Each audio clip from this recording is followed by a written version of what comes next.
I raised in a very loving family, and I raised as a devout Shiite Muslim.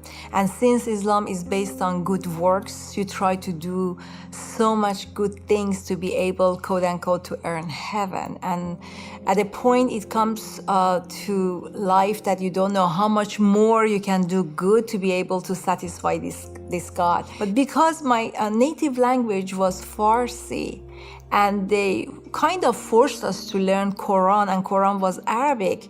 So when I was at the age of 13 or 14, when I became a teenager, I started to have questions like why men goes to heaven.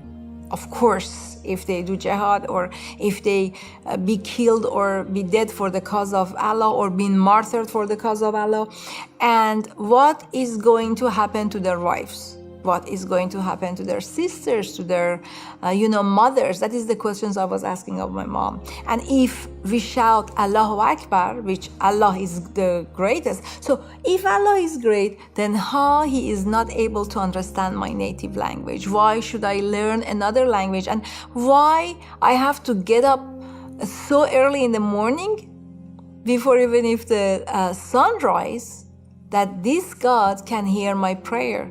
And then certain time, like 5 times per day, why this God cannot understand my prayers or hear my prayers between them? And there is so much fear. The spirit of fear is so strong behind the spirit of Islam. My mom was saying, although my mom was an educated woman, but she was saying, you don't question Him. You don't question God. You may go to hell. So there is such a fear of going to hell I grew up with, that although inside of me, I knew there is something wrong. What do you do when you are like a prison, when you are inside of a prison, when that's all you know and you don't know anything better? You have to follow what others are telling you, especially the society and especially your parents, because you're supposed to be a good, child. You're supposed to set an example for the rest of the family. From the beginning, I started to have doubt about Allah to be a real God.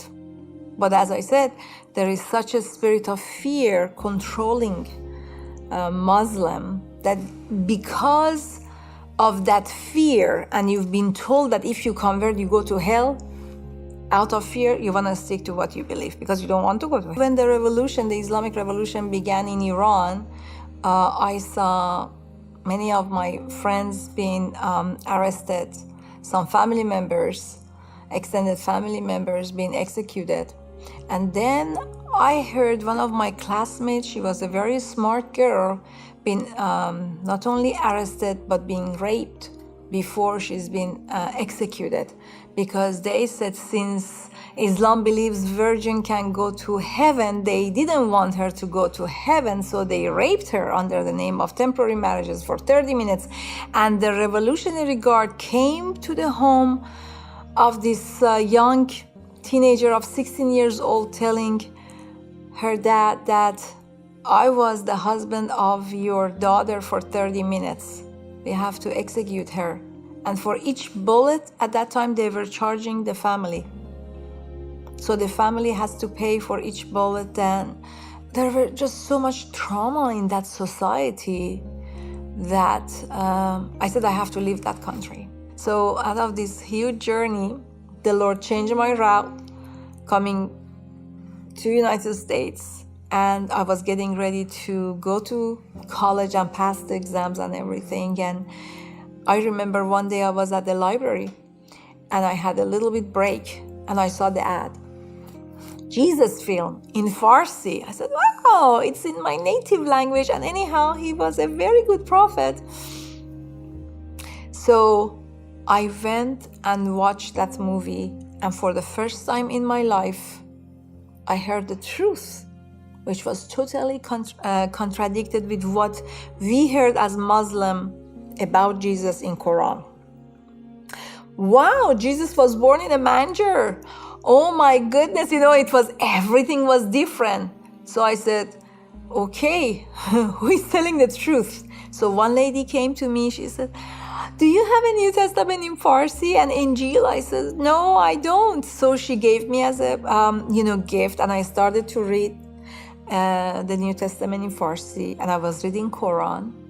And I have a roommate from Ivory Coast who was a Muslim. Because they invited me to Bible studies, she said, do not go. They try to convert your religion. They want to just change your religion. And immediately in my mind, I was thinking changing of religion equal going to hell. Because I was so controlled by that spirit of fear. Although I was saying, these people are so nice, I don't want them to go to hell. So I attended their Bible study, going with my Quran, trying to convert them back to Islam. Thinking they are going to hell. They are such a nice people. They don't deserve to be at hell. And in the middle of night, I had a dream. And in that dream, Jesus appeared to me. And I knew Muhammad was not talking in English because I said, whoever is the right one. So it was funny that Jesus chose to talk to me in English. Although he didn't say, I am Jesus, but I knew inside of me. Because I have that question, show me. And he gave me one simple sentence and answer. And he said, why you have so much doubt in me? Just believe in me. And the moment he said, I woke up and I was shaking. I never had that close relationship with the Creator. And I knew only he is able to feel that emptiness inside of any person. That's why when he said, just believe in me, I knew he was Jesus. But still that fear was controlling me.